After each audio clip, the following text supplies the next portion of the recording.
Hi, everybody. Welcome to another episode of Calling All Devs, the weekly Q&A series where I take questions from you, the Star Citizen backer, and pose them directly to our developers, usually over Skype. Joining us from Manchester, United Kingdom, technically it's Winslow, United Kingdom, but nobody ever knows what I'm talking about when I say Winslow. John Crew, winner of the current Calling All Devs scoreboard that we found online this week. Congratulations, John Crew. What was it, 22 questions so far? I think it was more than that. It was like 26, 27. 26. Wow, 26. Well, now it's time to extend it even further. We're going to extend it even further with two more questions for you. Let's just jump right into it. Components and subcomponents. Players have been anxiously waiting for the full breadth of the component system to come online so we can tweak and modify our ship. So my Hornet will be different than your Hornet, will be different than Rob Reiniger's Hornet. This question asks, can a component or subcomponent randomly fail regardless of condition or health? For example, they give is it possible to just buy a cooler that's a lemon right out of the box?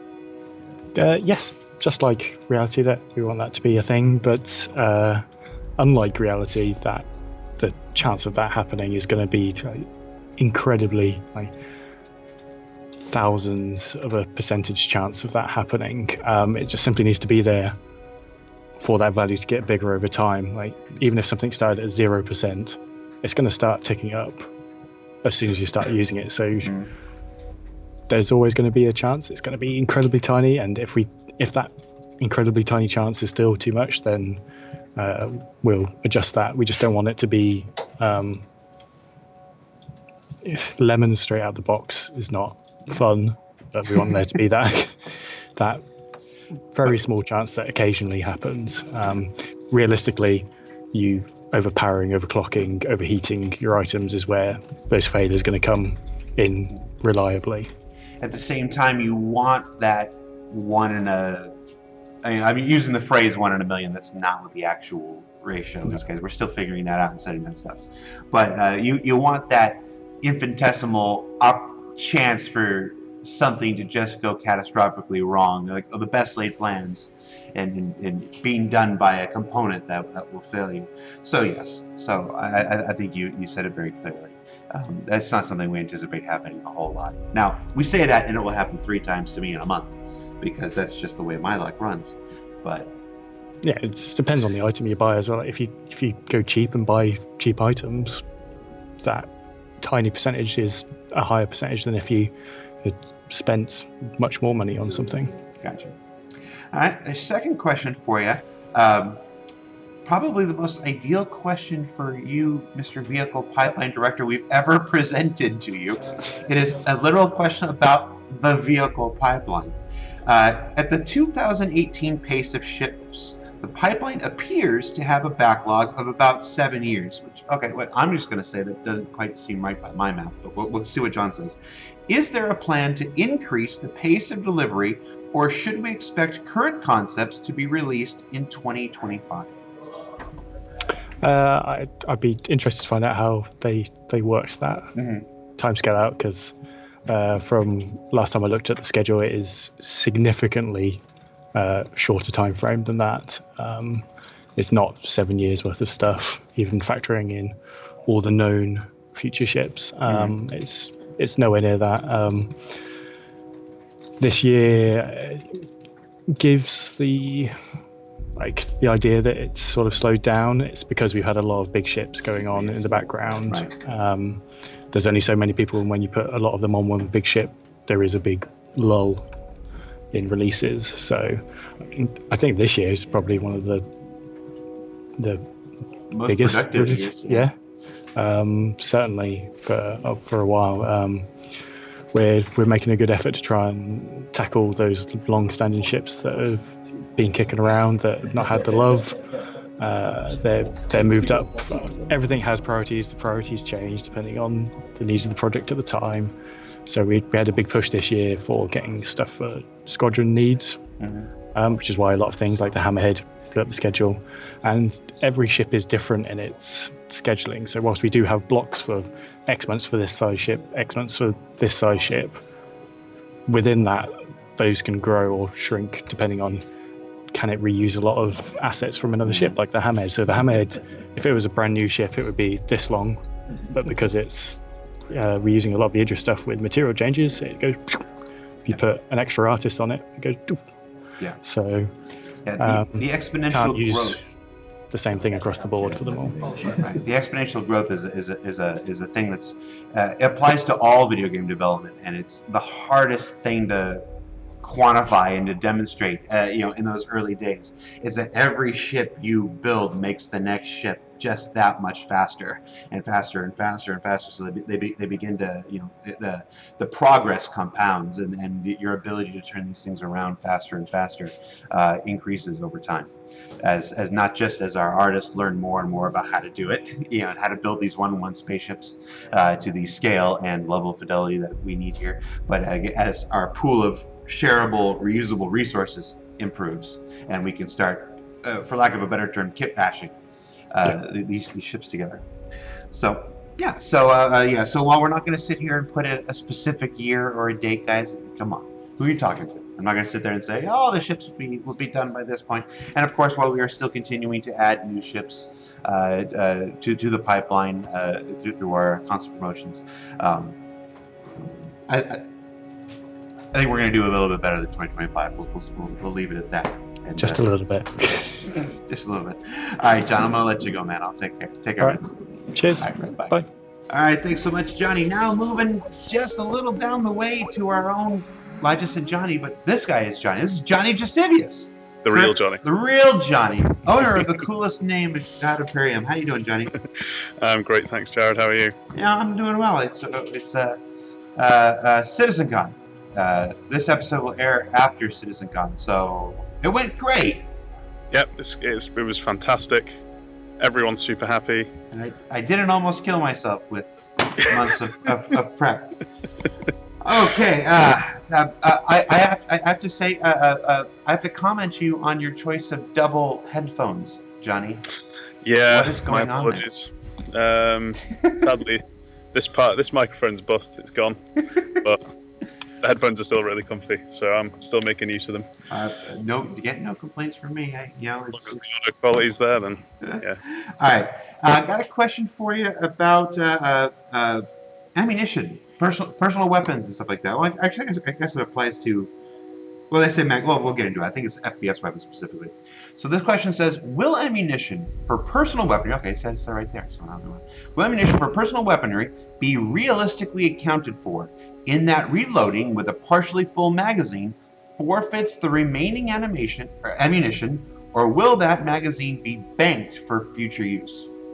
Okay, so short answer is they'll be banked for future use. Long answer is, well, we've got two different types of magazines. So we've got magazines for ballistic weapons and we've got magazines for energy weapons. So obviously those two are going to work differently because we have standard kind of, typical ballistic ammo that you're putting into your magazines yourself, and you've also got the batteries which are powering your energy weapons. So ballistic weapon wise, yes, it'll be banked for later use. So if you finish shooting and you have 21 bullets in your magazine, and you've got magazines with more on your person, you'll swap out as you do now, and that magazine will still have the 21 bullets inside it. They're not going anywhere. They're going to stay exactly where they are. Something that we don't have at the moment is a way to manage your ammunition. So currently, there's nothing you can do about that. So you might end up in a situation where you've got like 2 magazines left with 1 bullet in, and you think you've got 2 magazines remaining, and you pull one out, and you've basically got nothing to use in there. It's just like bang, click, click, click. You're kind of done. So down the line, we want to add a way for you to quickly strip the ammunition out of your remaining magazines and condense them down as best you can into the magazines that you've got. So if you've got a couple of half-full magazines, you can completely fill one of them and either get rid of the empty magazine you've got or save it for refilling later. Quick time mini game where you pull bullets out of one magazine. No. Don't know what the implementation's going to be yet, but people might get a bit sick of a mini game if they've got to do it every time they want to strip the mag. I wasn't being serious. And then energy magazines work a bit differently. Obviously, you can't really strip power out of one magazine and put it into another one. That'd be a little bit odd. But down the line, we do want to. We had kind of. It's very similar to ships. So I think we've talked about this before. We do want your suit to be powered. Mm-hmm. So when these these magazines that are placed on your suit, we would like them to very, very slowly start to recharge, which makes energy weapons a bit more versatile. There should be some other down points there, like if you... but yeah, they're kind of built for longevity in the field, but don't expect to go into a firefight, reload, put your empty mag on your suit, empty the other one, and that one to be ready. It might have only regenerated a couple of bullets in there, or a couple of shots worth in there. So, but yeah, those should be rechargeable, and there'll be no stripping between those. But yeah, the ammunition on both should be banked for later use. It's not going to go missing. Oh, that's very cool. You said it, and I knew about I knew the answer, but I had forgotten it. Like as you said, I was like simultaneously surprised and, oh yeah, you've heard that before. It's weird. I don't usually have that, but thank you. I don't know. I'll let you get back to work, Jim. All right, man. Take care. All right. Bye. Bye. All right, thank you so much. Now, last but certainly not least, somebody new to Calling All Devs from our Foundry 42 Frankfurt office. We're gonna give us a try out here. Michelle Coper. That's correct. You don't understand. Stupid American. I want to go Michael Cooper is what my instinct wants to say. But right. One for disco and 99 I reacted for that one as well. All right. So, how you doing, man? Pretty good. Getting all excited for what's coming next week. I know. Are you one of the ones going to CitizenCon? Yes. You are. You're on the presentation list. Yeah, we've got. Yes. I've got a. In fact, I'm working on the rehearsal schedule for you, so I've got to send you an email in just a couple hours. This was recorded before CitizenCon, but it's airing after CitizenCon. So, Hollywood movie magic. All right. Your question. We actually see this quite a bit. Since the advent of procedural planet generation and things come online, we often see questions about whether or not we'll be able to have tall mountains and deep abysses. This person's asking, can we have them just kilometers deep, like the Marianas Trench and stuff like that? Does our current procedural generation system have that capability of just going miles up in the sky or even miles deep into the ground? In a certain way, yes. So short answer, yes, we can do it. The problem lies with making it look good. So right now, if it depends on how steep it is. Mm-hmm. If it's very steep, then you will see a lot of stretching because we're using a height map to offset the terrain up and down, and it's basically pushing the triangles up and down. And if it's a very steep up or down, then it only has a few triangles to cover that space, and it will stretch it out. And you might have seen this before in other games or in some of our areas where we've gone a bit too bold. The textures will stretch out, and yeah, we need to find a way to cover that up. And ideally, we would add more assets in that area, or increase the resolution of dynamically increase the resolution of those steeper areas. But this is stuff that might come down in the future. Right, so that's not any limitation on the actual height or whatever the inverse of height is. No, from a tech point of view, there's already like very high mountains and very deep areas. But the issue comes when you go when I get this drop where you look down, it's like whoa, like making that look good. That's still a challenge. All right. Well, thanks, Mike. See, I almost did it again. Thanks, Michelle. Thanks, Michelle. I'm really trying. How was CitizenCon for you since this airs after CitizenCon? Did you have a good time? I imagine I'm gonna have a really, really good time. I think the venue is quite impressive, and being in front of so many people was quite kind of overwhelming, but I think we showed something really cool. I think people will have enjoyed what we shared. And did people love your presentation? I think so. Yeah, the reactions were really good. All right. Well, in about 2 weeks, we'll see whether this is really embarrassing or not. All right, Michelle. I'll let you get back to work. I'll see you in Austin. Thanks. Right. See you in Austin. Bye. Yep. Well, that about wraps up this week's show. Special thanks to John Crew, Johnny DeSavius, and Michelle Coper for being on the show this week. Remember, you can submit your questions for consideration each and every week up in the thread, up on Spectrum, and don't forget to vote. So for Calling All Devs, I'm Content Manager. For Global Video Production, Jared Huckabee. We'll see you next week, everybody.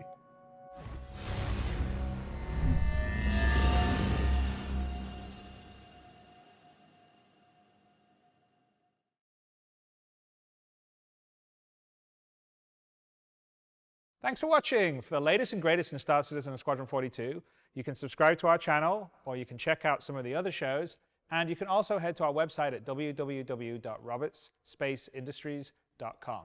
Thank you very much for watching.